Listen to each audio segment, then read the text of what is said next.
नमस्कार दोस्तों, मधुर सरस चैनल पर आपका स्वागत है। सनातन धर्म में समाया है सूक्ष्म शरीर से लेकर विशाल अंतरिक्ष तक का ज्ञान, जो किसी भी व्यक्ति को सोचने पर मजबूर कर सकता है। जब हमें कुछ बातें साधारण नहीं लगती हैं और हमारे तर्क पर खरी नहीं उतरती हैं, तो हम उन्हें नकार देते हैं और तर्क के साथ बताई गई बातें हमें सत्य लगती हैं। सनातन धर्म को वैज्ञानिक धर्म भी कहते हैं, क्योंकि विज्ञान को धर्म में दैनिक दिनचर्या बना दिया। लेकिन सनातन धर्म को अपनाना जितना आसान है, उसे पूरा समझ पाना उतना ही कठिन है। ऐसे ही हम इस बात को समझ नहीं पाते हैं कि श्री राम का अवतार क्या एक ही बार हुआ। कई पुराणों में ऐसा कहा गया है कि श्री राम अवतार होता ही रहता है। अगर आपने अभी तक चैनल सब्सक्राइब नहीं किया है तो सब्सक्राइब करें।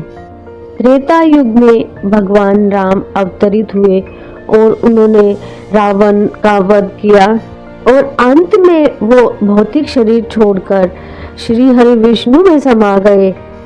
श्री राम जन्म बार बार होता रहता है, सही समय पर होता रहता है।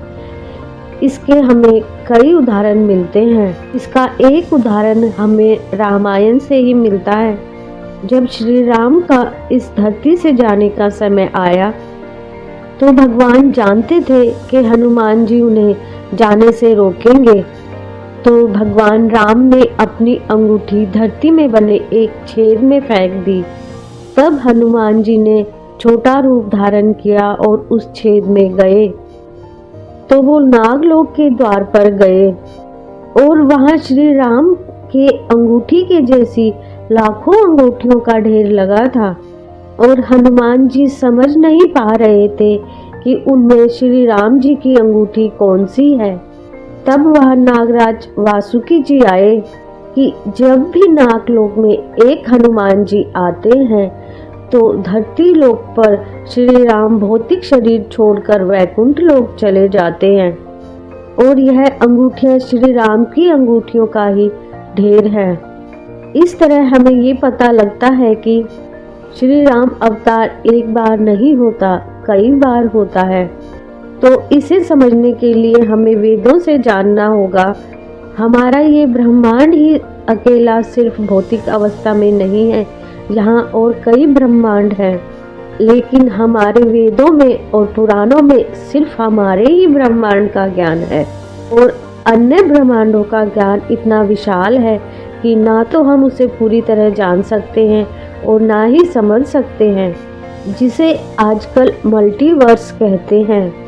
लेकिन हमारे ब्रह्मांड के समय के अंदर भी कई ब्रह्मांड हैं, जिसे पैरेलल यूनिवर्स कहते हैं, यानी कि समानांतरण ब्रह्मांड।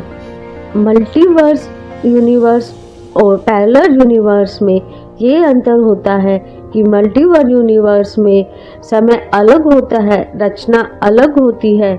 हो सकता है वहाँ पर जीवन और जीवन के नियम भी हमारे ब्रह्मांड से अलग हों, जबकि पैरेलल यूनिवर्स या समानांतरण ब्रह्मांड हमारे यूनिवर्स की नकल भर होता है और उसका समय हमारे ब्रह्मांड के समय से जुड़ा होता है। हमारे समय के छोटे से बदलाव से, हमारे ब्रह्मांड के समय के छोटे से बदलाव से नए पैरेलल यूनिवर्स का जन्म होता है। इसीलिए जब हनुमान जी नागलोक पहुँचे तो वासुकी ने कहा कि यहाँ कई हनुमान जी आते हैं, यानी वो भूतकाल या भविष्य काल से नहीं, समानांतरण ब्रह्मांड से आते थे। श्री राम अवतार एक ही समय में समानांतरण ब्रह्मांड में भी अवतरित होते हैं और उस राम अवतार में घटनाक्रम अलग हो सकते हैं। हमारे वेदों में सिर्फ हमारे ब्रह्मांड और काल चक्र की जानकारी दी गई है। मल्टीवर्स यूनिवर्स में तो घटनाक्रम इतने विशाल संख्या में हो सकते हैं कि हम उनकी जानकारी तक भी नहीं संभाल सकते हैं।